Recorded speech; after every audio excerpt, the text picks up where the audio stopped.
Welcome to our channel. నేను మీ ప్రభాకర్. గత కొద్ది రోజుల నుంచి కూడా తిరుమల తిరుపతి లడ్డు రాష్ట్ర వ్యాప్తంగా కూడా చర్చనీయాంశంగా మారుతూ ఉంది. ఇటు రెండు పార్టీలకు మధ్య, అటు వైసీపీ కావచ్చు, ఇటు టీడీపీ కూటమి కావచ్చు, రెండు పార్టీల మధ్య పెద్ద వార్ కూడా జరుగుతూ ఉంది. సోషల్ మీడియాలో కూడా భారీ ఎత్తున చర్చలు కూడా దీనిపైన జరుగుతూ ఉన్నాయి. ఇదే అంశంపైన మాట్లాడదాం. మనతో పాటు ప్రముఖ ప్రొడ్యూసర్ చిట్టిబాబు గారు ఉన్నారు. వారితో మాట్లాడి మరిన్ని విషయాలు చర్చిద్దాం. నమస్తే సార్. నమస్తే.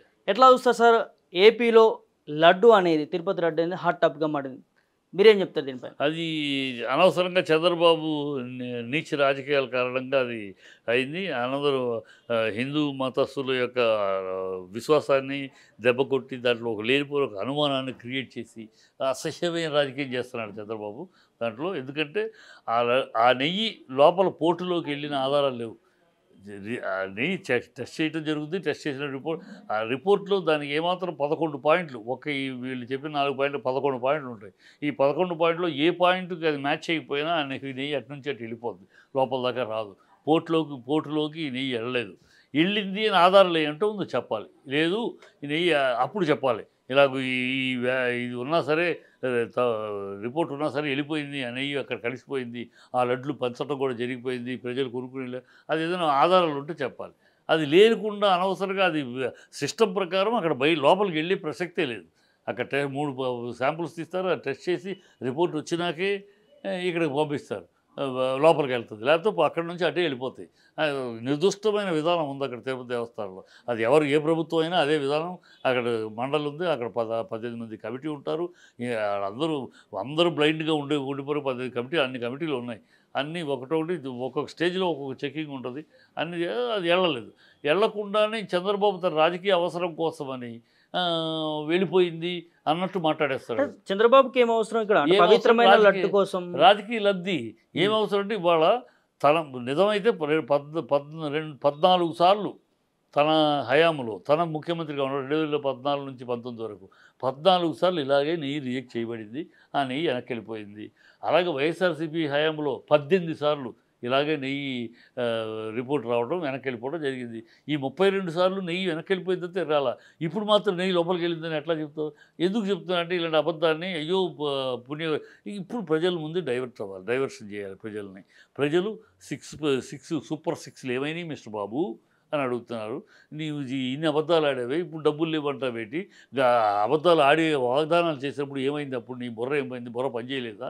అప్పుడు నిద్రపోయావా? అప్పుడు ఖజానాలో డబ్బులు అప్పుడు లేవు అని చెప్తూ తెలుసు కదా, ఎలా మాట్లాడావు? ఇవాళ ఎలా అబద్ధాలు ఆడుతున్నావు? భయం వేస్తుంది ఎలా అనడం? నీ నోరు తాటి పట్టాది. నరం లేని నాలుగు అడ్డమైన అబద్ధాలు చెప్పి మమ్మల్ని మోసం చేశారు, నీకు ఓట్లు వేసినందుకు మా కర్మ మేము అనుభవిస్తున్నాం అని ప్రజలు ఎక్కడికక్కడ నిలదీస్తున్నారు. ఈ ప్రజల దాడి నుంచి తట్టుకుంటానికి పవన్ కళ్యాణ్ 32,000 మంది అమ్మాయిలు మిస్ అయ్యారని పచ్చి అబద్ధం ఆడి మమ్మల్ని అందరూ ఆందోళనకు గురి చేసి ఓట్లు దుబ్బుకున్నారు మీరు. ఇప్పుడు అది అబద్ధం అని తెలిపోయింది. ఈ అబద్ధాలతో రాజ్యానికి వచ్చారు. ఇప్పుడు మేము పొరపాటు చేసామని నెత్తినోరు బాదుకుంటున్నాం అని ప్రజలు ఎక్కడికి వెళ్తే అక్కడ నిలదీస్తున్నారు. దీని నుంచి డైవర్షన్ చేయాలి, ప్రజల దృష్టి మొత్తం మరల్చాలి. మామూలు ఏదో ఒక విషయం అయితే ప్రజలు మొత్తం యావత్ ఆంధ్రదేశము మరలదు. తిరుపతి అనేటప్పటికి తిరుపతి దేవుడు అందరూ ఎంతోమంది కోట్లాది మంది భక్తులు, అన్ని కులాల వారు, అన్ని మతాల వారు, అన్ని పార్టీల వారిలోనూ దేవుడు ఉన్నారు కనుక అందరూ దానికి స్పందిస్తారు. కనుక అది మొత్తం డైవర్షన్ వచ్చేస్తుంది. ఆ పాయింట్ వెనక ఇప్పుడు చూడండి, ఈ 2 రోజులుగా ఎవరైనా వైజాగ్ స్టీల్ ప్లాంట్ కార్మికులు సమ్మె చేస్తున్నారు, మాట్లాడుతున్నారా? లేదు. ఎవరు కానీ ఈ 6 సూపర్ 6 సిలిండర్స్ ఇస్తామన్నారు, లేదే ఎక్కడ అని అడుగుతున్నారా? లేదు. ఇంటికి మనిషికి 15,000 అన్నారు, కానీ ఇప్పుడు ఇంటికి మొత్తానికి 15,000 అంటున్నారే, అడిగేవాళ్ళు నాదులు లేడు. స్పెషల్ స్టేటస్ గురించి నోరు ఇప్పట్లేదే. ఇప్పుడు అవకాశం ఉంది, ఇంకెప్పుడు మనకు అవకాశం రాదు, ఇప్పుడున్న ఎవరు అడగట్లా. అవన్నీ మరి జనాలు మరుగున పడిపోయి తిరుపతి లడ్డు అది చంద్రబాబు కావాల్సింది, అందుకని తీసుకొచ్చాడు. ఇవాళ అందుకని CBI report complaint, CBI enquiry పెట్టమంటే పెట్టడం మళ్ళీ. ఎందుకంటే సిబిఐ ఎంక్వైరీ పడితే తన లొసుగులన్నీ బయటపడతాయి. సిబిఐ ఎంక్వైరీ వదిలేసేసి సిట్ అంటాడు. సిట్ అంటే ఏముంది? తన ఆధ్వర్యంలో ఉండే ఒక కమిటీ, తన ఆధ్వర్యంలో ఉండే తనకి ఇష్టం వచ్చినట్టు కన్వీనియంట్గా అన్నిటినీ రాజకీయ సిగ్గు లజ్జా లేకుండా మనిషి ఎంత క్షుద్ర రాజకీయం అంటే దేవుణ్ణి కూడా వాడేసుకుంటాం. అంటే ఇక్కడ డైవర్స్ పాలిటిక్స్. చంద్రబాబును భగవంతుడు క్షమించడు. ఇలాంటి క్షుద్రమైన దేవుడి పేరు వాడుకునేంత క్షుద్ర రాజకీయం, అసలు దేవాలయం అపవిత్రం అయిపోయినట్టు, ఆ పచ్చి అబద్ధం, అందరూ ఆ లడ్డూలో కలిసిపోయినట్టు, లడ్డూలు అందరూ ప్రసాదంగా తినేసినట్టు, ఎంత ఎంత దౌర్భాగ్యమైన ప్రాపకాండ చేస్తారంటే తన అబద్ధం, తన రాజకీయ లబ్ధి కోసం. భగవంతుడు ఖచ్చితంగా క్షమించడు, తగిన గుణపాఠం చెప్తాడు భగవంతుడు పవన్ అంటే ఇప్పుడు తిరుపతి లడ్డు కల్తీ కాలేదని అంటారా మీరు? కాల లడ్డు కల్తీ కాల, ఉమ్. నెయ్యి రావడం, నెయ్యిలో తప్పు ఉండటం అవన్నీ ఎప్పటి నుంచో జరుగుతూనే ఉన్నాయి. వచ్చిన 10 వ్యాన్లు వస్తే ఏదైనా ఒక వ్యాన్ ఆ టెస్టులు నిలవకపోతే అది వెనక్కి వెళ్ళిపోద్ది, కానీ లోపలికి రాదు. ఇంతవరకు రాలా. ఇవాళ మాత్రం కొత్తగా వచ్చిందని ఎలా చెప్తారు? తన హయాంలోనే 14 సార్లు నెగిటివ్ రిపోర్ట్ వస్తే వెళ్ళిపోయినాయి ఈ వ్యాన్లు, నెయ్యి వ్యాన్లు తన హయాంలోనే. ఇప్పుడు వీళ్ళ హయాంలో 18 సార్లు వెళ్ళింది. ఇప్పుడు ఏప్రిల్ తర్వాత ఏప్రిల్లో వాళ్ళు రిజైన్ చేశారు. ఏప్రిల్ తర్వాత మీరు కొత్త ఇది మీరు వేశారు. ఇది వచ్చింది జూలై 12వ తారీఖు. ఎవరి హయాంలో జరిగింది ఇది? నీ హయాంలో జరిగింది. నీ హయాంలో జరిగింది. ఎవరి మీద నింద పోసి ఎవరినో అల్లరి చేయడానికి ప్రయత్నిస్తావు? వైసీపీ నిర్లక్ష్యం వల్లే ఈ లడ్డు కల్తీ జరిగింది. నువ్వు ఏప్రిల్లో అధికారంలోకి వచ్చావయ్యా, మేలో అధికారంలోకి వచ్చావు, జూలైలో జరిగింది. అంటే 3 నెలలు నువ్వు మండపంలో కూర్చున్నావా? నువ్వు కూర్చున్నావని వాళ్ళ అధికారం జలాయిస్తున్నారా? What nonsense. నువ్వు ముఖ్యమంత్రి అయినాక జరిగింది ఇది. అయినాక అది వాళ్ళ నిర్లక్ష్యం అంటావేంటి? నీ చేతగా పెద్దానికి దగ్గు వచ్చినా, జలుబు వచ్చినా, విరోచనాలైనా వాళ్ళ వల్ల నాకు జగ్గు వచ్చిందని పిల్లతనంగాను చిల్లరతనంగా ఉంది. ప్రతిదానికి జగన్ జగన్ జగన్ జగన్ జపం. ఇంకా జగన్ జపం తప్పితే ఇంకోటి జగన్ మేనే నుంచి పోలా. ప్రజలు మిమ్మల్ని గెలిపించారు, మీరు ఉన్నారు, గెలిచారు. మీరు ప్రజలకు ఇచ్చిన హామీలు నెరవేర్చండి. ప్రజలు మిమ్మల్ని నమ్మిన దానికి నమ్మక ద్రోహం చేయకండి. ప్రజల కడుపు కొట్టకండి. అది చేయండి. అవి వదిలేసి ఈ డ్రామాలేంటి? అంటే మీరు చెప్పేది ఏపీలో డైవర్ట్ పాలిటిక్స్ నడుస్తున్నాయంటారా? 100% చంద్రబాబు చేసేది అదమ్మా. చంద్రబాబు ఎప్పటికప్పుడు ఆనాటి నుంచి ఈనాటి దగ్గర చంద్రబాబు అది లేనిపోని ఒక టెన్షన్ క్రియేట్ చేస్తాడు, లేనిపోని ఒక కమోషన్ క్రియేట్ చేస్తాడు. ప్రజలు వాటి మీద అతలాకుతల అవుతారంటే తన డైవర్షను, తన పాలన గురించి ఎవరు మాట్లాడకుండా సైలెంట్గా ఎస్కేప్ అవుతూ ఉంటాడు. అదే తన రాజకీయం. ఆ రాజకీయంతో నేను గెటాన్ అవుతున్నాడు. ఇవాళ చూడరాదు ఎన్ని అబద్ధాలు. ఎన్నికలు 3 నెలల్లో ఎన్ని యూటర్న్లు. గ్యాస్ బండల విషయం కానీ, పిల్లలకి 15,000 విషయం కానీ, పెన్షన్ విషయం కానీ, రైతు భరోసా, ఏ విషయం చూసారు అన్నీ మాట్లాడేది ఒకటి, చేస్తున్నది ఒకటి. అదేమంటే భయం వేస్తుంది. హామీలు ఇచ్చాం, సూపర్ 6 ఏం తమ్ముళ్ళు సూపర్ 6 అని ఏదో డైలాగులు మళ్ళీ. సో ఇది డైవర్ట్ పాలిటిక్స్ 100% జరుగుతుంది, అందులో సందేహమే లేదు. అందుకే ఈ లడ్డు విషయాన్ని బయటకు తీసుకొస్తున్నట్టు.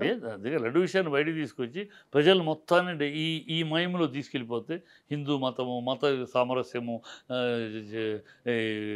ఇది సనాతన ధర్మము, ఈ పాయింట్లన్నీ తీసుకొచ్చి ఎమోషన్కి అలర్ట్ చేస్తే ఇక వీళ్ళు మా కొట్టుకుంటూ ఉంటారు మతాలు. ఇప్పుడు ఇదిగో క్రిస్టియన్ కనుక ఆయన చేశాడని. ఏంటి క్రిస్టియన్ కానీ నువ్వు చంద్రబాబు క్రిస్టియన్ బైబిల్ పుచ్చుకుని ఉపన్యాసాలు ఇవ్వలా? ఆ రోజు చంద్రబాబు హయాంలో 30 గుళ్ళు పగలగొట్టాల డెవలప్మెంట్ అని. అప్పుడు మరి చంద్రబాబు ఎవడు? మరి హిందూ వ్యతిరేక. అప్పుడు డెవలప్మెంట్ కోసం పగలగొట్టాడని కదా అన్నారు. మరి చంద్రబాబు హిందూ టెంపుల్స్ పగలగొడితే డెవలప్మెంట్ కోసం, అది ఇంకోళ్ళు చేస్తే మతం. ఈ పిచ్చి వాగుడు ఇవి కోతలు తప్పితే ఇంకేమైనా అర్థం ఉందా? పవన్ కళ్యాణ్ వాక్యాలు ఎట్లా చూస్తారు? సనాతన గురించి పవన్ కళ్యాణ్ మాట్లాడే ముందు అసలు ఆ మాట సనాతన ధర్మం గురించి, హిందుత్వాన్ని గురించి మాట్లాడే ముందు పవన్ కళ్యాణ్ తన నోటిని ప్రక్షాళన చేసుకుని ప్రాయశ్చిత్తం చేసుకోవాలి. హిందువులే కారకులు. ఇవాళ ఈ దేశంలో మత ఘర్షణలకి హిందువులే కారకులు. మతం అనే పాయింట్ని హిందువులే చాలా ఎక్కడికక్కడ వాళ్ళ వల్లే ఇది కూడా దెబ్బతింటుంది. ఏది సెక్యులరిజంను దెబ్బతింటడం కూడా వాళ్ళ వల్లే, హిందువుల వల్లే ఈ దేశంలో ఇలాంటి అరాచకాలు, మతోన్మాద గొడవలు అని ఆయన అన్నాడు. ఆ హిందువుల గురించి అంత అవహేళనగా మాట్లాడినందుకు పవన్ కళ్యాణ్ ముందు తన నోటిని ప్రక్షాళన చేసుకుని క్షమాపణ చెప్పి తర్వాత సనాతన గురించి మాట్లాడారు. సనాతన ధర్మం గురించి ఆయన చెప్పగల, ఆయన గురించి ఆయనకన్నా చాలామందికి చాలా బాగా తెలుసు. ఎందుకంటే ఈయనలాగా మొన్నటిదాకా దేవుడు లేడనే కమ్యూనిస్టుతోటి బుధాలు కలుపుకుని తిరగల, ఈయనలాగా హిందువులు తిట్టలా. ఇవాళ అవకాశాన్ని బట్టి హిందువుల్ని మంచి చేసుకుంటూ కోసమని పెద్ద స్వామీజీ అవతారం ఎత్తలా. కనుక అంత సనాతన ధర్మం గురించి ఆయనకన్నా చాలామందికి చాలా తెలుసు. ఆయన చెప్పక్కల ఉపన్యాసాలు సనాతన. ఆయన ముందు ఆయన నోటిని కడుక్కుని తప్పు మాట్లాడాను, హిందువుల గురించి నేను చాలా పొరపాటు మాట్లాడాను, హిందూ ధర్మాన్ని గురించి తక్కువ మాట్లాడాను, ఆయన ముందు ఆయన ప్రక్షాళన చేసుకుని తర్వాత మాట్లాడారు. ఇక్కడ ప్రకాష్ రాజ్ పైన కావచ్చు, హీరో కార్తిక్ పైన కావచ్చు ఘాటు వ్యాఖ్యలు చేశారు. దీన్ని ఎట్లా చూస్తారు మీరు? కాబట్టి అదే చెప్తా, అనవసరం ఆవేశం, అర్థం లేని ఆవేశం, ఏదో అని మాట్లాడేస్తే ఆయన పెద్ద అనుకుంటాడు. ఆవేశం అర్థం లేని ఆవేశం. ప్రకాష్ రాజ్ ఏం మాట్లాడాడు, ఇది నేషనల్ ఇష్యూ చేయొద్దు అన్నాడు. తప్పేంటి? సలహాగా తీసుకుంటే తీసుకోలేదు మానే. నేను నేషనల్ ఇష్యూ చేయదు, ఇది మన రాష్ట్ర సమస్య, రాష్ట్రంలో అన్నాడు. దాన్ని పెద్ద ఈ ఆవేశం ఎందుకు? అతనేమన్నాడు, కార్తీక్ లడ్డూలు ఇస్తే వద్దు, లడ్డూలు చాలా సున్నితమైన విషయం ఇప్పుడు, ఆ, వద్దు మనకే అన్నాడు. ఏంటి తప్పు దాంట్లో? ఏమి బూతుందో దాంట్లో? ఏమి వ్యంగ్యం ఉంది? ఏమి వెటకారం ఉంది? ఏమైనా ఉందా? ఏమీ లేదు. ఈయన ఏదో పెద్దగా దానికి ఏదో తప్పు మాట్లాడేసినట్టు ఆవేశపడిపోయి డామ్ డూమ్ డకార్ అని పెద్ద, ఎందుకు ఇన్నాళ్ళు నోరు ఇప్పలా, బయటికి రాలా. ఇన్నాళ్ళు ఎందుకు నోరు ఇప్పలేదంటే ఎక్కడికి వెళ్తే అక్కడ 32,000 అమ్మాయిలు మిస్ అయ్యారు, దాని సంగతి ఏంటని అడుగుతున్నారు. సో దానికి సమాధానం చెప్పలేక సిగ్గు సచ్చి బయటికి రావట్లా. అందుకని ఏదో పూజ యాగం అని చెప్పి అవతారం పెట్టుకున్నాడు. ఇప్పుడు ఇది దొరికింది బయటికి రావడానికి. ఇది పెట్టుకుని బయటకు వచ్చేసి ప్రజల తరపున ఏదో సనాతన ధర్మం తరపున మాట్లాడుతున్నట్టు ఒక డ్రామా మొదలెట్టింది తప్పితే ఇంకోటి కాదు. అంటే అక్కడికి వెళ్ళి కూడా హిందువులకి సంబంధించి అవ్వచ్చు, సనాతన ధర్మం కావచ్చు, ఇవన్నీ కూడా మాట్లాడడం జరిగింది. అక్కడ మెట్లను కూడా క్లీన్ చేయడం జరిగింది. దీనిపైన కూడా అదే తను అదే అక్కడ మెట్టలు గిచ్చి ఈ డ్రామాలు వద్దు. ముందు తను చెప్పిన మాటకి క్షమాపణ చెప్పాలి. ముందు తన ఆడిన అబద్ధానికి అనేక మంది ఆడపిల్లలు మిస్ అయిపోయారు అని పచ్చి అబద్ధాన్ని, నీతి రీతి నిజాయితీగా రాజకీయాలు చేయడానికి వచ్చిన నువ్వు అంత పచ్చి అబద్ధాన్ని, 32,000 మంది అమ్మాయిలు మిస్ అయిపోయారు, నాకు పెద్ద ఆఫీసర్ చెప్పాడు అని ఒక అబద్ధాన్ని ప్రజల ముందు తీసుకెళ్ళి ప్రజల ఒక అమాయకంగా తీసుకెళ్ళిపోయి అయ్యో ఏమైపోయింది ఆడపిల్లల సంగతి ఆ టైంలో ఆంధ్ర రాష్ట్ర పరువు తీసేసి, ఆంధ్ర రాష్ట్రంలో అబ్బాయిలకి అమ్మాయిలను ఇవ్వడానికి కూడా ఇతర రాష్ట్ర కుటుంబాలు ముందుకు రాలి, అలాంటి అవమానం తీసుకొచ్చి ఆంధ్ర రాష్ట్రం, అలాంటి తప్పు మాట్లాడినందుకు, అలాంటి పచ్చి అబద్ధాన్ని నిస్సిగ్గుగా నీతి లేకుండా మాట్లాడినందుకు ముందు క్షమాపణ చెప్పి నేను పోషణం చేసుకుని నేను అప్పుడు ప్రాయశ్చిత్త యాగం చేసి ఆ తర్వాత మిగతా విషయాలు మాట్లాడాలి. నీకు నీ ఎంత పచ్చి అబద్ధాలు మాట్లాడి నీకు టెంపుల్ని ప్రక్షాళన చేసి అర్హత ఎక్కడిది? నువ్వు చేసిన తప్పుకి నువ్వు చేసిన దానికి క్షమాపణ చెప్పు. నువ్వు చేసిన అబద్ధానికి, నువ్వు ప్రజల్లో తీసుకెళ్ళిన అబద్ధానికి క్షమాపణ చెప్పు. అక్కడ ప్రాయశ్చిత్త యాగం చేయి, ఆ తర్వాత మిగతా మాట్లాడు.